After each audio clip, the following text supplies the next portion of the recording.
যে কোনো গ্রামের সাধারণ মানুষের এখন চাষবাসের সময় এই 1 মাস ধরে সমানে টানা যে বৃষ্টি হয়ে যাচ্ছে, তাতে কত মানুষের গাছপালা, চাষবাস, সাধারণ মানুষের কাজকর্ম, নতুন নতুন যাদের ঘরবাড়ি হচ্ছে, সবাইকার এত এত প্রবলেম হচ্ছে। আমাদের সারা ঘরে বড় বড় গাছ থাকার কারণে নিচেই ফুলের গাছ বা সবজির গাছগুলো সব নষ্ট হয়ে গেছে। যাই হোক, আজকে রবিবার, ওই সহজপাঠে একটা পড়া পড়েছিলাম না, আজ মঙ্গলবার জঙ্গল সাফ করার দিন। ঠিক তেমনি যে কোনো রবিবার যে কোনো বাঙালি বাড়ির কাছে ওই ঘর পরিষ্কারের দিন বলা যেতে পারে। তাই সকাল সকাল রান্না চাপিয়ে দিয়েছিলাম, ভাতটাও শেষের দিকে করব। আজকে রান্নাতে হয়েছিল উচ্ছে আলু সেদ্ধ, আলু সেদ্ধ, পনির আলু পটলের তরকারি, মুগের ডাল আর ধোকার ডালনা। আর এই পোস্তটা বাড়ির সবাই খেতে ভালোবাসে। ওই টিনের বাটি করে ওই পোস্ত, পেঁয়াজ, নুন, মিষ্টি সব কিছু দিয়ে হালকা আঁচে বসিয়ে রাখা, বেশ অনেকক্ষণ ধরে আস্তে আস্তে ফুটবে এবং সেটা আস্তে আস্তে শুকিয়ে যাবে। তারপরে ওটা দিয়েই পুরো ভাত খাওয়া হয়ে যায়।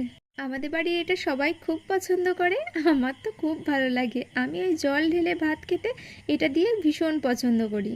তারপর রান্না কমপ্লিট করে ওর খাবারটা রেডি করছিলাম। ওই রবিবার দিন একটু দেরি করেই ওঠে, আর আমি ইচ্ছা করেই ওঠাই না। ও ছিল না, কালকে রাত্রেই কলকাতা থেকে ফিরেছে, ওই জন্য আজকে আর কোনো ঘুগনি ফুগনি বানায়নি। বলেছিলাম ওই দই চিড়েই খেয়ে নিতে, শরীরটা ঠিক ভালো নেই। এবার দুজনে মিলে ঘরটা পরিষ্কার করতে লেগেছিলাম। জানি না কেন এই বর্ষাকালে ঘরময় বেশি ধুলো হচ্ছে, কেমন যেন ধোয়া ধোয়া ভাব, ঘরে একটা কেমন গন্ধ, তাই প্রায় দিনই পরিষ্কার করে রাখতে হয়। আর আমাদের ঘরে যে খাটটা আছে সেই খাটটা জেনারেলি যেমন খাট হয় তার থেকে হালকা একটু ছোট। আর আমাদের বেডশিটগুলো সবগুলো কিং সাইজের। জেনারেলি শপিং মল থেকে একটু ভালো বেডশিট বা পছন্দসই বেডশিট নিতে গেলেই সেটা কিং সাইজই হয়ে যায়। তাই ঘর গোছানো বা বেডশিট পাতাতে আমার হাজব্যান্ড আমাকে খুব হেল্প করে। তারপরে বিকেলের দিকে এই আনারসটা কেটেছিলাম। আমার হাজব্যান্ড তো বাড়িতে থাকে না, আর ও আনারস খেতে খুব পছন্দ করে, তাই আজকে অনেকটা করেই কেটেছিলাম এবং ভালো করে মেখেওছিলাম। একটু কাঁচা পাড়া ছিল, তাই জন্য একটু চিনিও দিয়েছিলাম, না হলে চিনিটা একটু অ্যাভয়েডই করি। আজকে যেহেতু রবিবার ছিল, বিকেলের দিকে জানি বেরোবো, সেই জন্য রেডিও হয়েছি। ওমা, দেখি ঝমঝমিয়ে বৃষ্টি নেমে গেছে। তারপর আমার হাজব্যান্ড তো খুব লাফাতে লাগলো। তার বেশ কিছুক্ষণ পর ওই ঝমঝমিয়ে বৃষ্টিটা কেটে গেছে, তবে পড়ছিল না এমন নয়, হালকা হালকা পড়ছিল। তাও বলাতে আমাকে ঠিক নিয়ে যায়।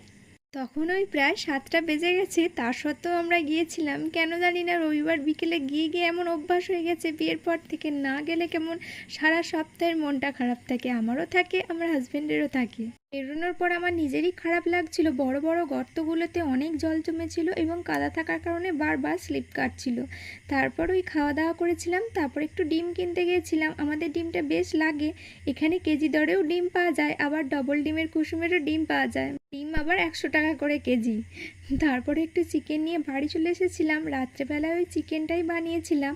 তারপরে আমার আর ওর জন্য একটু কষা তুলেছিলাম খাবো বলে, তাতেও পেট ভরেনি গো। তারপরে যে কোল্ড ড্রিঙ্কসগুলো এনেছিলাম সেগুলো থেকে একটা নিয়ে ওপরে গিয়েছিলাম ওকে দেওয়ার জন্য। ঠিক আছে, সবাই ভালো থেকো, সুস্থ থেকো।